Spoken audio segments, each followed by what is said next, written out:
Same in the dream, always. 헌책방거리. 우리 곁에서 사라져가는 것들 중에 아련한 추억이 담긴 헌책방이 있습니다. 전국 각지의 타운을 형성해서 무더기로 자리 잡고 영업을 하던 헌책방들이 이제는 그 명맥조차 이어가지 못하고 있는 실정입니다.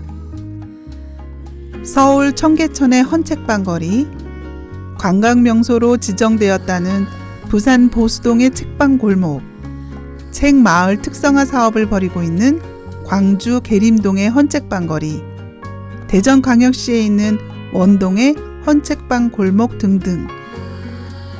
각 도시에 흩어져 있는 서점가의 풍경은 낡은 신문처럼 빛바랜 색을 간직하고 있습니다. 그 오랜 세월만큼이나 많은 역사를 품고 있는 헌책방의 풍경은 우리가 미처 접하지도 못했던 근세 조선시대부터 현대에 이르기까지 다양한 스토리들을 책갈피 갈피에 적어놓고 있습니다. 역사의 진가는 낡은 고서에서 발견된다고 했습니다. 수많은 책 속에 진리가 있고 길이 있다고 믿어왔고 그렇게 배워왔습니다. 그런데 어느 한순간 책의 혁명이 일어났습니다. 바로 인터넷에 의해 퍼져가는 거대한 사이버 공간이 거짓말처럼 우리 앞에 등장했습니다. 이 새로운 시스템은 컴퓨터에 문외한이던 사람들에게 정보의 홍수를 가져다주며 보다 친근하게 다가오기 시작했습니다. 사람들은 차츰 그에게 마음을 열기 시작했고 급기야는 온 마음을 빼앗기는 지경까지 이르게 되었습니다. 이제 그것이 없이는 한시도 생활하기 어려운 시스템의 전적인 사람들로 완전히 변화하게 되었습니다. 극도의 편리함과 인간 본연의 정서를 맞바꾼 것입니다. 그러다 보니 자연스럽게 책을 멀리하게 되고 컴퓨터 화면 앞에서 피곤한 눈을 껌뻑이며 끝없는 인터넷의 바닷속을 휘젓기 시작했습니다.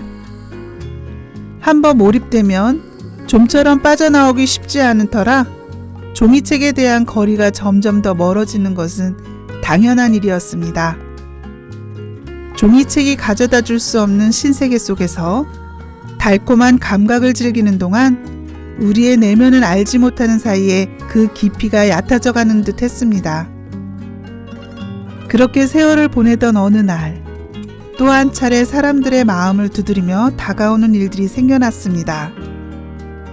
다름이 아닌 원래대로의 회귀를 꿈꾸며 지난날에 대한 아쉬움을 서서히 느끼기 시작한 것입니다.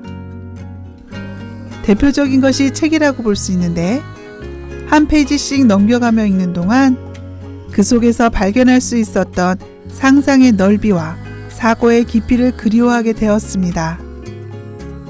대부분 사람들의 생활이 넉넉지 않았던 때라 헌책을 사서 읽고 공부하는 것이 일반적이어서 헌책방에는 사람들이 즐비했습니다. 한때는 거리의 헌책방의 숫자가 60여 개가 되기도 했던 것이 지금은 줄고 줄어서 겨우 5-6개만 남게 되었습니다. 누렇게 바랜 책갈피 속에서 건져낸 얘기들 속에 우리 삶의 애환이 진하게 녹아있음을 봅니다. 거기 우리의 꿈이 녹아있습니다. 가난한 고학생의 눈물도 거기 숨어 있습니다. 못다한 스승님들의 역사도 흐르고 있습니다.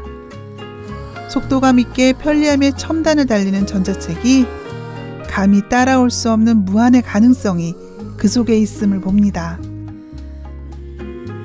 지금까지 우린 그러한 곳에서 자라왔고 꿈을 키워왔습니다. 잉크 냄새 풀풀 날리는 새 책보다 세월을 먹는 누런 종이 위에 박힌 오랜 활자가 더 친근한 이유입니다. 이제 사라져가려 하는 헌책방을 살려내길 기대해봅니다.